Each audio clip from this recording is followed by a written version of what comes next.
Why diamonds in the sky?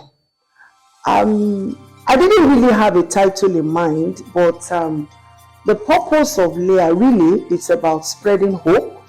And over the years, one of the things that we learned is that because of the phobia that people, have for anything that has to do with cancer, we had to bring stories of hope that being diagnosed with cancer is not the end, of a man's life. So that was why, that no matter how cloudy it is, there's always a ray of hope at the end of it.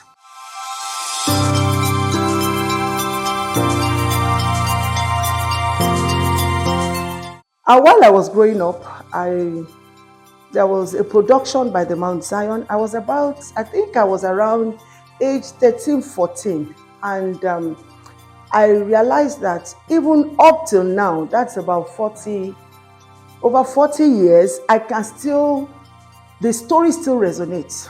So when I started this advocacy work, one thing I believed in is that I knew that somehow when you pass a message through drama that people can relate with, there's a tendency for them to catch the message and for them to want to take an action. When people see, how your inaction, what it could lead to.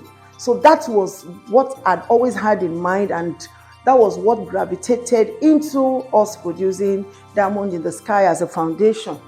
Before Diamond in the Sky, the foundation we had produced along with Bimbo Thomas and Femi Adebayo, who is our producer on Diamond in the Sky too.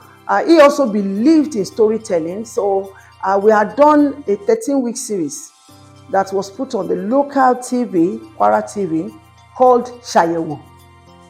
So we had day-to-day people, activities, things that happened to people was what we put into that. And we saw the effect it had on the community. So that was why we felt, okay, to reach a larger audience, just, that is beyond Kwara State, that was what propelled us into producing a Diamond in the Sky. And when I conceived the idea, I called on our producer, Mr. Femi Adebayo, and I sold the vision to him, and he brought in Mr. Tunde Balola, who was our writer, and we all sat down together to come up with a concept of what we have today that is called Diamonds in the Sky. I think for me, the legacy I would want the movie to have is to have been able to reach as many people as possible, to be able to educate, as many people as possible, and not only educate them, but to spur them to action.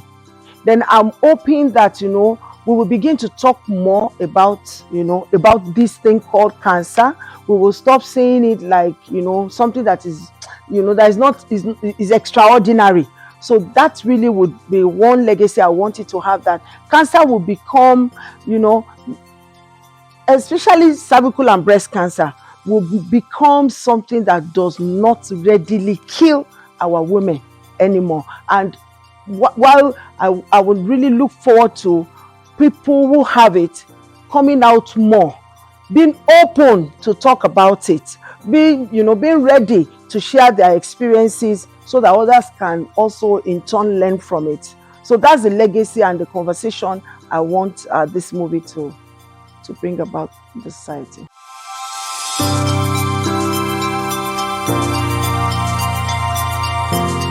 When I conceived this idea, like I said, I contacted Mr. Femi Adebayo, who we had worked together, on a previous project called Shayewo. And he bought into the idea. He loved my passion, and we sat down together, began to work on the people. And I wanted the best hands. I wanted, people that would, relate with the message I was trying to pass across So, and by the grace of God, we were able to put together a solid team. We had Kunle Afolayan as our director, and we brought the likes of Auntie Joke Silva, Aliu Nuhu, Omowumi Dada, Femi himself played the major role. We had Bibo Akintola, Paola Iya, Derupoko, and a host of others. Everybody came together. And the good thing about the project is, Tony Arimaku, every time we reached out to any one of them and they got the script, everybody joyfully came on board and we were able to, to produce Diamond in the Sky.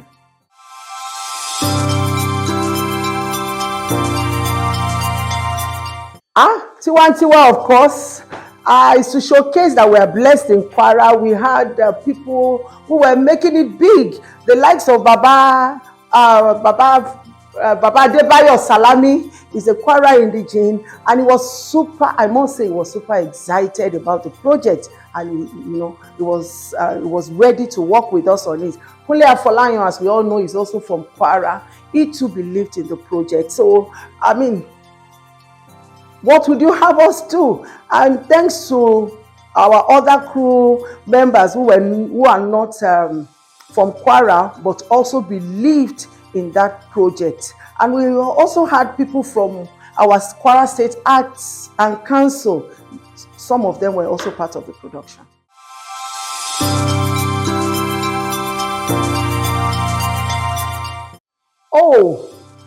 We want to continue the advocacy. When we started this work, it was a myth. People don't want to talk about it. It's a no-go area. People, tend to look at it as diabolical.